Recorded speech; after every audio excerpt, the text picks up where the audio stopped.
Today we're talking about the state of physical media, the future of the MCU, the future of the DCU, what's up in Avengers Doomsday, and so much more. This is Talking Movies and More.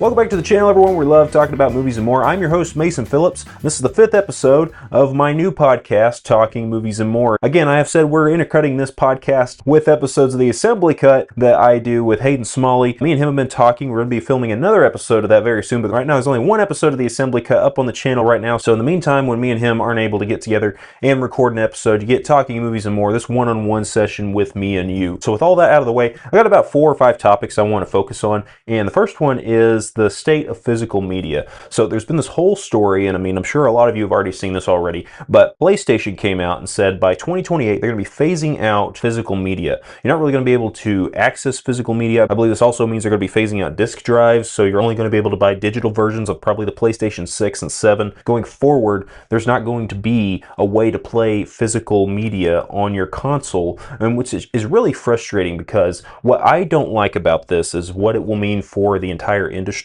And you're already seeing this with Grand Theft Auto 6. There's not going to be a disc for this video game. Kind of going into the gaming realm a little bit. This would probably be a better topic for my MP Games and More channel, but I don't have a podcast over there, so let's talk about it over here. But this is also going to affect home entertainment, DVDs and Blu-ray. We've already been seeing that going down. Your ownership is basically going away. But back to the gaming stuff, there's not going to be a disc for Grand Theft Auto 6 when that comes out later this year. There's only going to be a digital code, so even if you go to a game store, you're going to buy a case that's empty, and all that's inside that case is going to be a digital code for you to access this game online. There's not going to be a disc that you can access, nothing you could pop into your console. And this is going to be a big issue with games going forward, because Grand Theft Auto, which is probably going to be the biggest selling game in the last couple of years, definitely going to be the biggest selling game this year. I'd say also for next year, it's probably going to top the sales of anything coming out. What it's going to do is it's going to affect the industry as a whole. You're probably going to see Xbox follow PlayStation's lead on this, and Xbox has already gone into stuff like Game Pass, so there's already a streaming service for games, a way to access these games without you ever having to buy a physical copy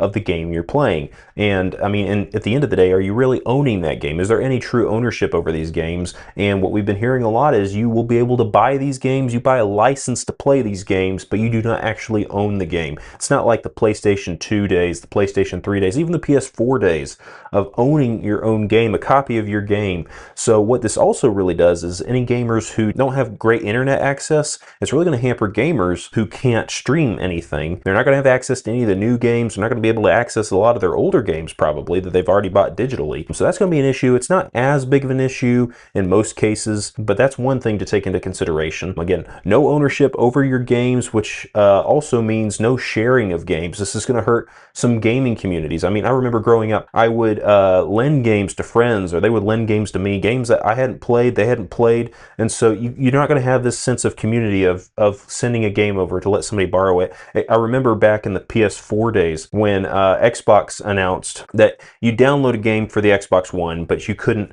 initially their plan was that you weren't able to then take that game, and you couldn't let a friend borrow it because that game was tied to your console. And then PlayStation came out with this genius commercial of one executive handing over a physical copy to another executive. And this is how you share games on PlayStation. They won the console war with that. But this idea of making everything digital, going away from the physical distribution of games, that has been enticing for them for quite a while. So I can definitely see them following PlayStation's lead in this probably fairly soon. Either this year or next year, I have a pretty strong feeling that we're going to be hearing about them doing a very similar thing, maybe by 2028 or 2029. And this is also affecting streaming. It's affecting movies. It's affecting TV. People who have purchased films on the PlayStation Store to watch, those are being taken away because licensing agreements have expired. You thought you had ownership over these movies and these shows, but you don't. You really just paid a higher price to rent these things. And so anybody who went through this, I didn't do this myself. I do sometimes buy stuff through the Amazon store. So on Amazon Prime, I'll sometimes buy a movie or a show digitally. And right now I think I'm pretty safe, but say Amazon follows suit with this. Say a licensing deal doesn't work in the near future. They can't come to an agreement with a certain company that might license this stuff out. There needs to be consumer protection laws on this kind of stuff. Maybe the platform can't sell that thing anymore, but whoever already bought this movie or show shouldn't lose access to that. And people on PlayStation who've done this, they're dealing with this right now. This is a lost investment. They would now have to go and repurchase this stuff because they're not going to get a refund for this stuff. They bought it, and now the company's basically saying, well, thanks for your money, but good luck in the near future. There's no sympathy coming from Sony. They're not trying to help them, and there's even been reports they're going to keep doing stuff like this in the near future. It's going to keep happening. They're not planning to stop this kind of attitude or this kind of act. It's not going to be stopping anytime soon. There really needs to be laws in place to protect consumers from stuff like this happening in the future. So going completely digital, away from physical, it really gives a good case for going to physical media. Now, physical media is not perfect. I've seen YouTubers talk about, oh no, you could lose your discs really easily, either when you move or you lend it over. Sure, that's one thing. There was the case of some Warner Brothers discs, some DVDs that had old Warner Brothers movies on them. They degraded over time. That could happen as well. I think that's a more rare case than what's happening now with the digital scene and what's happening here in the case of losing access to the games you buy, losing access to the movies and the shows you buy. Now, the games you can still access and play. That's great, but you don't have any true ownership of that. And what's to say that in the future that can't happen in the gaming genre either? What's to say that your video games that you play, that you've accessed, aren't just suddenly taken off of the platform and you're like, hey, I had access to this game. I was playing this game. I wanted to keep this. And you took it away. And I spent like $70, $80 on this thing. And you're saying I don't own this thing? Like, what? So what was the point of me buying this in the first place? This is an issue that it's kind of being taken seriously now, but it's not being taken seriously at all by these larger companies. Companies that give us stuff that we love, these bits of entertainment that we love to access, we love to engage with, but when they're harming the consumers and showing any lack of empathy for these consumers, eventually that's going to bite them in a bad way. It's probably going to be a while until it really catches up to them. If it does at all, maybe it won't. But I do think this is something that it's kind of alarming that it's happening at a little bit more of a rapid rate than it used to. I don't know if I'm not trying to be an alarmist. I'm still part of the problem because I still stream shows. I still stream movies, buy stuff digitally. Probably going to buy more video. I've been buying more video games digitally than I have physically. I do want to support my local game store, so there's that, and I should probably do that more often. And sometimes you get better deals at your local game store too for a lot of stuff, so take that into consideration. If you do want to find good deals on some games and movies, go to your local game store. Check them out, either at GameStop or I got one called For the Win Gaming that's here in Claremore, Oklahoma. I like going to that store, stuff like that. Go to your local game store, see if they've got anything that you've been searching for. It means you have to leave your home, get off the couch, get in the car, and maybe go down a couple blocks to get to one of these places. But I always find some really nice gems of content. I love finding these hidden gems of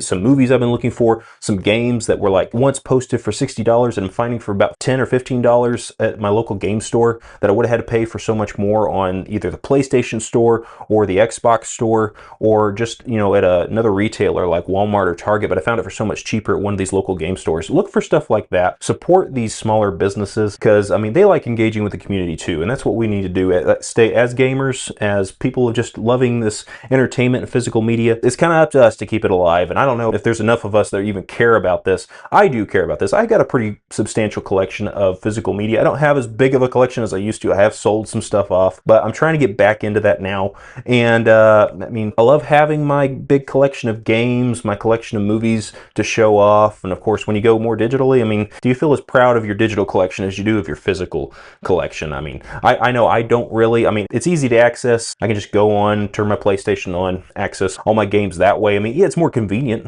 but sometimes I do like just having access to the disc, just being able to play it on my own, especially if my internet goes out for a little bit. I still have access to that thing that I've been wanting to play or watch or whatever. I've still got access to that thing, so I'm not always reliant on the internet if I do have physical media. So that's the benefit of physical media. It's not always reliant on the internet. The internet can be a little fickle for some of us. So physical media has its pros and cons. Digital media has its pros and cons, especially with what's happening right now. So that's just some stuff to take into consideration, some stuff that's been on my mind that I've wanted to talk about. Do you have the same opinions as me? Do you think that we're kind of in danger of losing access, losing ownership of the stuff that we buy digitally? I know in the case of the PlayStation stuff that's going on right now, you are in danger of losing access to stuff that you thought you owned, but actually didn't in reality. It's that stuff in the fine print that'll get you. So we have to be wary of that, be careful about that, and hopefully there can be some things that come up in the future that will protect consumers and still allow them to access the stuff that they should have ownership to.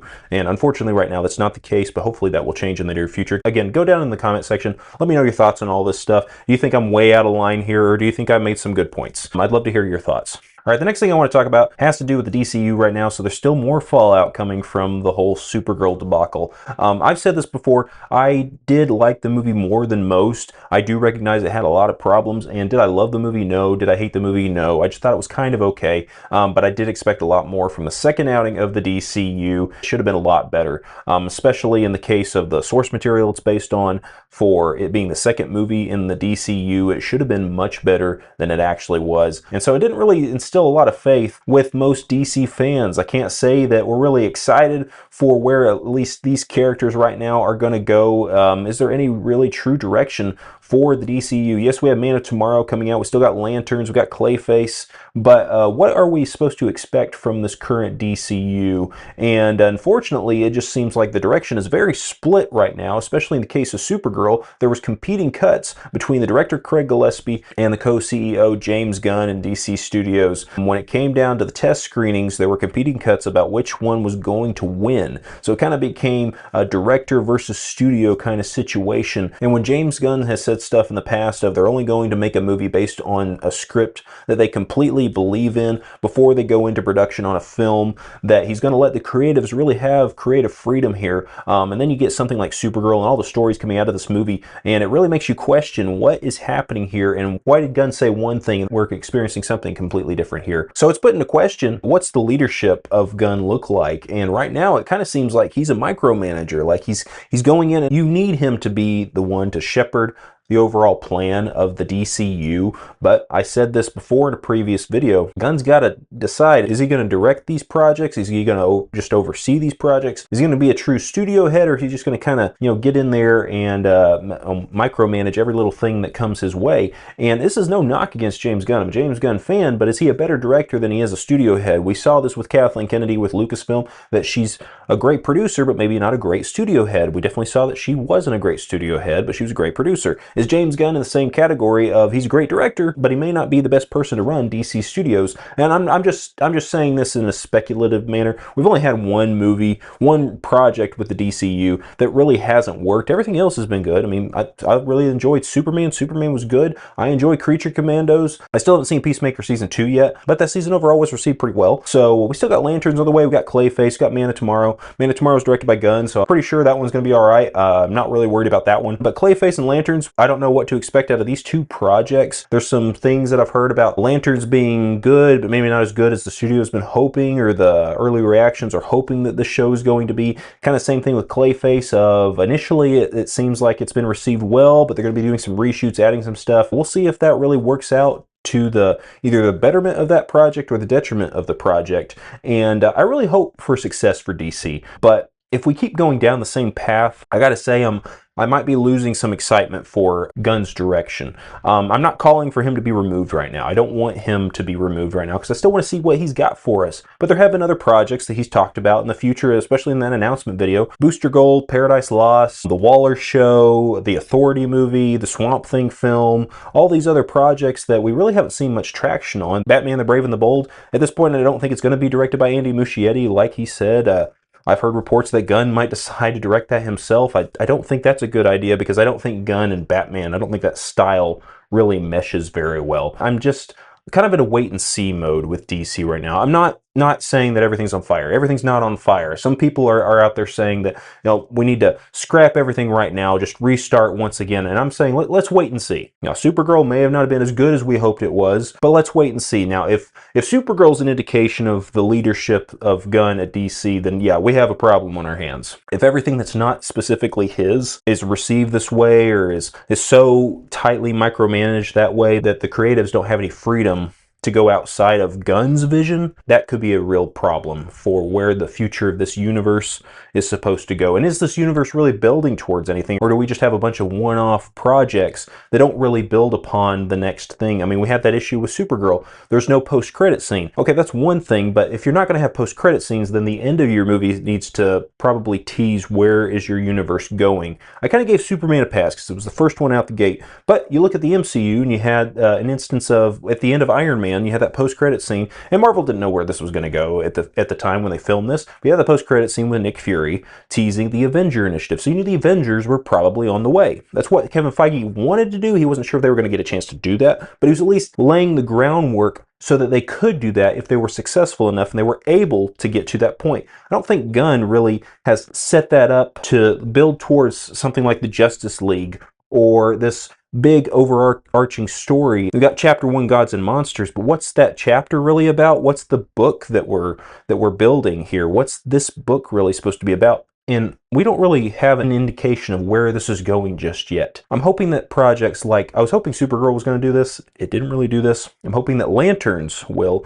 Gunn has said that it would. He did say that Lanterns would kind of be an indication of where the universe is going. Now, he said this. You can go and find interviews of him talking about this project, of how important it is for the larger DC universe. But if it doesn't pay those comments off, like his comments for Supergirl, a lot of the comments he had for Supergirl before the project came to be, we got the project, and a lot of what he said didn't really pay off. So is Lanterns going to be another case of that? We're going to have to wait and see. And again, I hope you don't come at me thinking that I hate where DC's going. I'm not a DC hater. I love DC. Batman is my favorite comic book character. I love Batman. I'm a big fan of Superman. I've always wanted the DC universe to be as successful as the Marvel Cinematic Universe. It just so happens that DC, the leadership at least, has fumbled these characters and has fumbled these universes. I'm not saying the DCU has fumbled yet. I'm not willing to say that yet. We need to wait and see and watch the next couple of projects, because one loss, again, just one loss, is not an indication of a failing universe. Hopefully, what DC can do is learn from their mistakes with Supergirl and then apply that, learn from those mistakes, not repeat them again with the next couple of projects on the way. Now, Lanterns is pretty much already finished. It comes out next month. But then we got Clayface. That'll be coming out in the next couple of months. In October, got Man of Tomorrow, which I don't know if it's wrapped up filming yet. It's about to, at least. It's about a year away until that movie comes out. Hopefully they don't tinker with it too much. Let the creative vision flow for that film, and Gunn's the one directing that movie again. So I think that one, again, that's why I think that one's safe, is because he's all over that movie. He doesn't have to worry about another director coming in and maybe doing something that he doesn't like. But hopefully what Gunn can learn in the future is that if a certain director may have a different idea than him, he can kind of be more of a team leader, but also team player. Allow the team to come in with these other ideas, create a real nice creative space for people to come in, pitch their ideas, and if there's disagreements, they can work through those disagreements rather than Gunn saying, no, I don't like what you're doing here, I'm just going to come in and do my own thing. I kind of feel like that's how Supergirl was handled, I feel like Gunn really overshadowed Gillespie. I don't think Gillespie was really allowed to, get outside of the parameters set for him. And I always feel that when you're doing a universe, a cinematic universe like MCU or Star Wars or DC, you have the one creative vision to say you need to do X, Y, and Z. But everything else, that's up for you to go and do. You say, like a movie like Black Panther in the MCU, Kevin Feige had certain guidelines of, you can't mess with these certain things in the MCU. I need you to set up X, Y, and Z. I need you to stay within this thing, and this thing, so that we can lead towards these other things. But all this other stuff, the primary story of what's going on with Black Panther, the stuff that's more internal, that stuff is yours. You go do that. The stuff that affects the wider MCU, these are the things that we just need you to implement. And then the rest of it, you go and you do your thing. That's what I'm hoping that DC starts doing. You have X, Y, and Z, set this stuff up for the universe going forward, but then let the creatives be the creatives. So I'm not saying give them free reign, but give them a little bit more wiggle room than maybe they're getting right now. So I know it sounded very critical of DC, and I'm not trying to be super critical. I'm sure some of the comments will come at me and say that I am being super critical. Please don't take it that way. I'm not trying to be super critical, but I'm just trying to voice my opinion and my feelings on kind of where I see the state of the universe right now and where I'm seeing the online discourse right now. What I also don't like is there's this part of the online discourse kind of coming for James Gunn's head. Let's not do that. Let's give this universe a chance to breathe, a chance to live, and a chance to learn. It's still got room to grow. We're only in year 2, only 2 movies in, so let's just see where this is going. But once we get past Man of Tomorrow, we get to 2028, and we still don't know where this universe is really going, then we kind of need to start, maybe setting off the alarm bells at that point, and I'll be right there with you. But right now, I'm just saying we're kind of in a wait and see moment, but Supergirl is a bit of a warning sign. So let's learn from those mistakes and then go forward. Those are my thoughts on the state of DC right now, a little bit more in depth than I was in the last podcast, having about a week or so removed from the release of Supergirl. So what are your thoughts on the state of DC right now? Go down in the comment section. Let me know your thoughts. I'd love to hear what you have to say on all of the topics discussed here regarding DC. Now that we've gone through the DC stuff, let's go to the MCU. I want to talk about this. I went very DC heavy. Everything I talked about last week was DC. Let's get some Marvel in here. So we got Avengers Doomsday on the way. We got Avengers Secret Wars on the way. And it seems like the plot for Doomsday, at least the initial plot, the initial script, has been confirmed to have been leaked. YouTuber John Campea talked about this. He'd already gotten a chance to see this. He read it, and it is exactly what he was told, at least in the first draft. Now, they could have changed some stuff. They're doing reshoots for the movie. They've had multiple passes on the script, so certain things may have changed from what we're seeing here. This is an old script, an old plot breakdown of what the initial script for Doomsday looked like. So what you're seeing online right now is, I think most of it, this is what you're going to see in the movie, but some of it could be old information too. They may have changed a few scenes around, changed a few little things here and there, maybe changed some big things here and there. We don't know, but this is at least what the initial script for Doomsday was set to look like. So it's got me really intrigued. I'm not going to do a big plot breakdown on this. I'll leave that to some other channels, but what I want to really comment on is the opening has got me both excited and concerned. So let's start with what's got me concerned about the opening of Doomsday. The opening of Doomsday has Tobey Maguire, his universe from the Sam Raimi trilogy, open up on that universe, and we are seeing the effects of what happened in Spider-Man No Way Home. The villains were sent back, and it seems like they were sent back to Tobey's universe. They're alive and well, so the initial theory was that those villains were sent back, and then we're just basically going to die as soon as they got back. Doc Ock was redeemed, but then he goes back, and he still has to drown at the end of Spider-Man 2. The Green Goblin was redeemed, but then he still has to go back and get stabbed by the glider at the end of Spider-Man 1. So what does this even mean for those characters when they're just going to die when they get back to their universes? But it turns out, from at least what we're seeing here in Doomsday, that's not the case. Both Green Goblin and Doc Ock are going to be presented in the opening of Doomsday, fighting alongside Spider-Man, now redeemed characters. They're going to be heroes within this world. I don't know how the public is going to take that after what both the Green Goblin and Doc Ock did they did some pretty terrible things. So we'll see how the public reacts to them within this universe. I don't think we'll see that aspect of it. That would be kind of interesting to see what's the public's take on a reformed Green Goblin or a reformed Doc Ock. What does that look like? I don't think we'll see that. I would like to see that, but they'll be teamed up with Tobey Maguire's Spider-Man, trying to fight the X-Men, specifically Wolverine, Deadpool, and I think Magneto. They're going to be sent there by Charles Xavier and Beast, who are going to have to destroy their universe because it's about to collide into the world of the X-Men. And the X-Men, it seems, have been destroying all of these other universes in order to protect their own. While they're remorseful of these acts, it's what's kept them alive. And so we're going to see a showdown with these characters. And at the end of this first opening sequence, it seems that both Tobey Maguire, his Spider-Man, and Hugh Jackman's Wolverine are going to die. That they're going to be lost in this incursion. Now, I'm hearing more and more. Initially, when I heard that, I was pretty bummed because I'm like, you bring back Tobey Maguire's Spider-Man, probably my favorite character that will be presented in this entire series. I mean, Spider-Man's my favorite Marvel character, and Tobey Maguire's my favorite Spider-Man. So now you've got my favorite Spider-Man and my favorite Marvel character. You're going to just kill them off at the beginning of the movie, and then you're also going to kill off, for the second time, Hugh Jackman's Wolverine.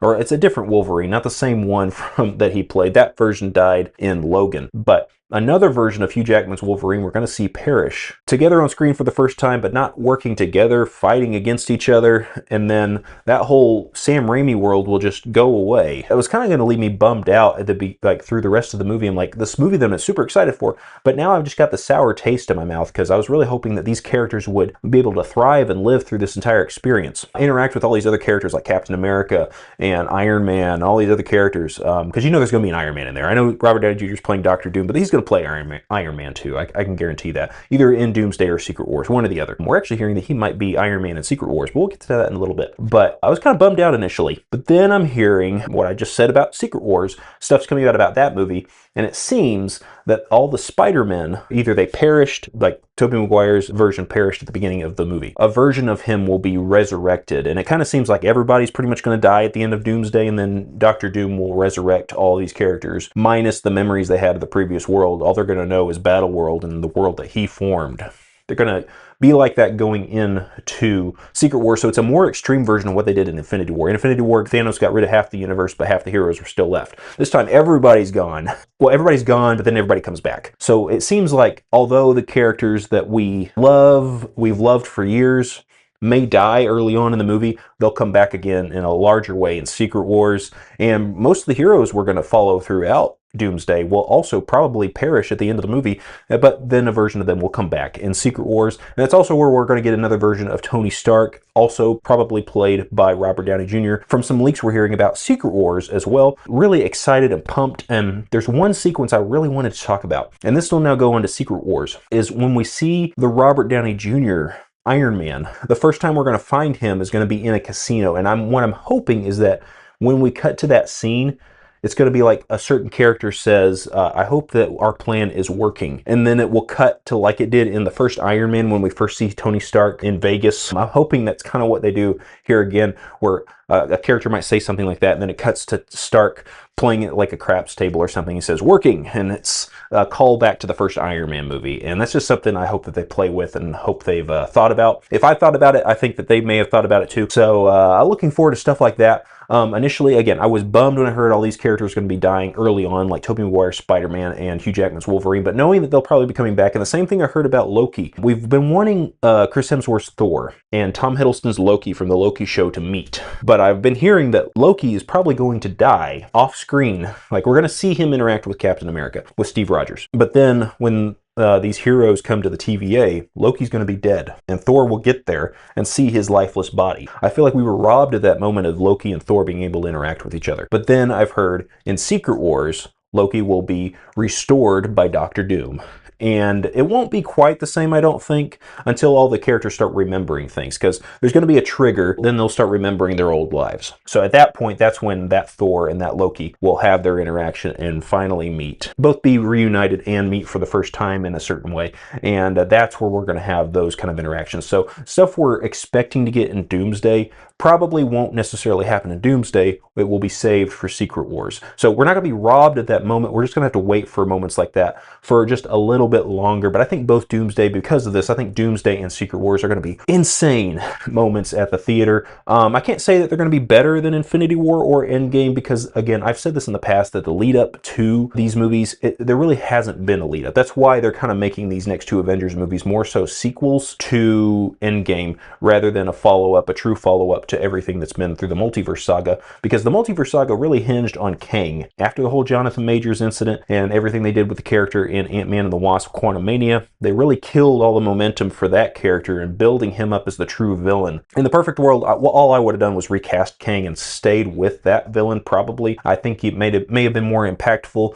but I can't say that everything I heard about what Kang Dynasty was supposed to be and everything I'm hearing about what Doomsday and Secret Wars are going to be, I can't say that I would probably be more excited for the Kang Dynasty, because everything I'm hearing about Doomsday and Secret Wars actually has me more pumped than how I was feeling for everything leading into the Kang Dynasty. I think with the Kang Dynasty, it would just been a little bit more cohesive, and you would have definitely seen the through line from project to project a little bit more so than you're seeing right now. So it really makes the Multiverse Saga feel very disjointed. Now, it had that problem already in Phase 4 and Phase 5. Again, I'll go ahead and plug the series I'm doing right now on my Fixing Phase 1, Fixing Phase 2, Fixing Phase 3 series, that Marvel Restructured series that I've done. I've only done the Phase 1 video so far, but I'm still actively working on Phase 2 and Phase 3 and 4, 5, and so on. I'm working on those videos right now, and I hope to build the hype as we go from project to project. And really the goal of that whole series is just to reorder the release of these projects so that one feels like it truly does lead into the next, and there's true momentum built as we lead into the end of each phase with an Avengers film. That little tangent there, everything I'm hearing about Doomsday and Secret Wars got me really excited for these projects. Are you excited for where Doomsday and Secret Wars are going to take the MCU?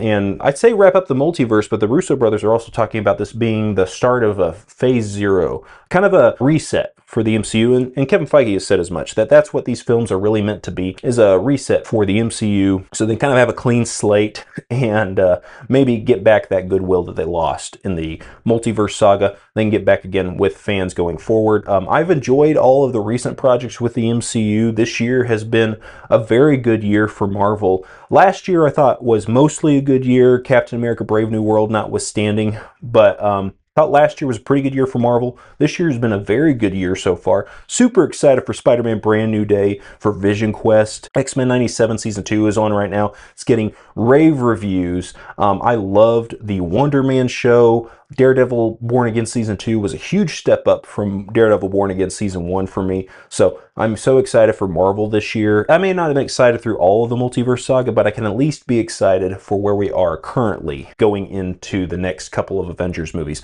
And if these next couple of Avengers movies really land the way that I think they will, the way that I think they could, Marvel's back. Marvel didn't really go away that long, but the last couple of years have really hurt the perception of Marvel. So hoping that we can get the audience back into the theaters. Brand New Day is already killing it at the box office with all the pre-ticket sales, and the movie's not even out yet. So I know that movie's going to be a huge success. Excited for all the stuff we got coming in the future. What's your thoughts on the current state of the MCU with Doomsday and Secret Wars coming out? Go down in the comment section and let me know your thoughts on all these things. I'd love to hear from you. I'd love to hear your takes on all the stuff we discussed here today. I was going to talk about some more stuff on this podcast, but I'm going to go ahead and save that for next week. So thank you so much for joining me on this episode of Talking Movies and More. This podcast is just starting out. If you have any critiques or anything you want to talk about going forward on this podcast, just let me know. Any topics you want me to discuss here, go down in this comment section. Let me know your thoughts on anything you'd like me to talk about in the near future. I'd love to hear from you. Before I go, some housekeeping. Again, I have another podcast called The Assembly Cut that I do with Hayden Smalley. Whenever me and him get a chance to record together, we're going to replace this podcast with that podcast and then just delay this one by another week. But these podcasts will always go out on Wednesdays, so always look forward to seeing these podcasts go up on the channel every Wednesday going forward. Also, I have two new YouTube channels. I have MP Games and More. I talked about that a little bit at the beginning of the video. I have a channel called MP Games and More where I talk about my love of video games, my experience with video games, everything I love about the gaming genre, the gaming world. So go follow me on MP Games and More if you want to hear me talk about stuff like that. And then I love going to theme parks. I love going to Disney World and that whole theme park experience. I have a channel called MP Theme Parks and More, and you can follow me on that channel as well. Both of those are very small channels. I don't have much content on either one, but they will be growing hopefully in the very near future, and I'd love to have your support for those channels as well. Thank you so much for supporting this video and this channel. I love having you guys here, and I love the community that we're building on MP Movies and More. Remember to hit that like button, subscribe, and hit the bell icon so you get notified when new videos go live to this channel. When you guys do that, it always helps me out, and I greatly appreciate it. I hope you all have an awesome and a fantastic day, and I'll see you in the next video.